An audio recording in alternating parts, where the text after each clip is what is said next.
మన రక్షకుడైన యేసు ప్రభు వారి శ్రేష్టమైన నామంలో మీ అందరికీ నా హృదయపూర్వకమైన వందనాలు చెల్లిస్తున్నాను. స్నేహితులారా, ప్రత్యేకమైన లేఖన భాగాన్ని ఈ దినంకై ఏర్పాటు చేయబడినటువంటి లేఖన భాగాన్ని మనం చదువుకుందాం. సామెతల గ్రంథం 29వ అధ్యాయం 27వ వచనం.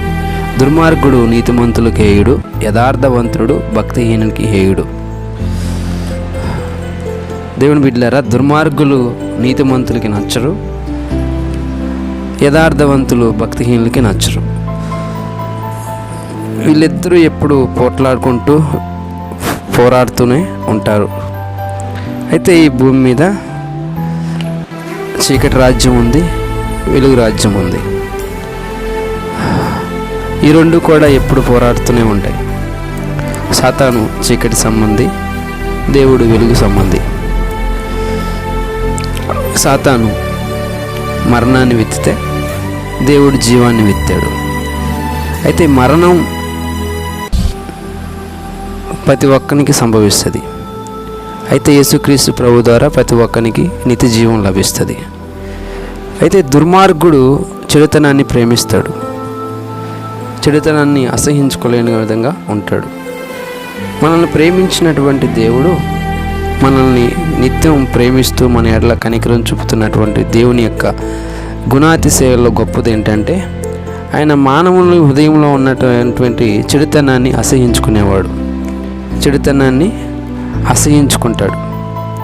సామెతల గ్రంథం 8వ అధ్యాయం 13వ వచనం చదివితే, చెడుతనాన్ని అసహించుకొని ఎవరైతే ఉంటారో వారు యెహోవా యందు భయభక్తులు కలిగిన వారు, వారు దేవునికి భయపడేవారు, వారికి దేవుని భయం పొంది జీవించేవారని భక్తుడు చెప్తూ ఉంటాడు. అలాగే ఆమోసు గ్రంథం 5వ అధ్యాయం 15వ వచనం కూడా మనం చూస్తే, కీడుని ద్వేషించి మేలు చేయుచు గుమ్మములలో న్యాయమును స్థిరపరచుడి అని అక్కడ భక్తుడు చెప్తూ ఉంటాడు. అంటే కీడుని ద్వేషించండి, మేలుని ప్రేమించండి. మేలు చేయవాడు దేవుని సంబంధి, కీడు చేయవాడు అపవాది సంబంధి. ప్రియమైన వారలారా, ప్రభువు మన ముందు అన్నిటిని ఉంచుతాడు. మనం కీడు చేయాలన్నా మనమే చేయొచ్చు, మేలు చేయాలన్నా మనమే చేయొచ్చు. ఆశీర్వాదంగా ఉండాలన్నా మనమే చేయొచ్చు, శాపంగా మారాలన్నా కూడా మనమే చేయొచ్చు. అయితే దేవునికి శత్రువులుగా ఉండాలా, లేకుంటే దేవునికి మిత్రులుగా, దేవునికి స్నేహితులుగా ఉండాలనేది కూడా మనమే నిర్ణయించుకోవచ్చు. అయితే ఇక్కడ భక్తుడు ఏమంటున్నాడంటే, దుర్మార్గుడు నీతిమంతునికి హేయుడు, యథార్థవంతుడు భక్తిహీనునికి హేయుడు. ఎప్పుడు శత్రువులుగానే ఉంటారు, బంధువులుగా ఉండరు. వీళ్ళని విడదీయటం అనేది ఉండదు, కానీ వీళ్ళు ఎప్పుడు ప్రత్యేకంగానే ఉంటారు. కలిపిన కలవు, విడివిడిగానే ఉంటాయి. అంటే శత్రుత్వాన్ని కలిగి ఉంటాయి, సమాధాన పడవు అని భక్తుడు చెప్తున్నాడు.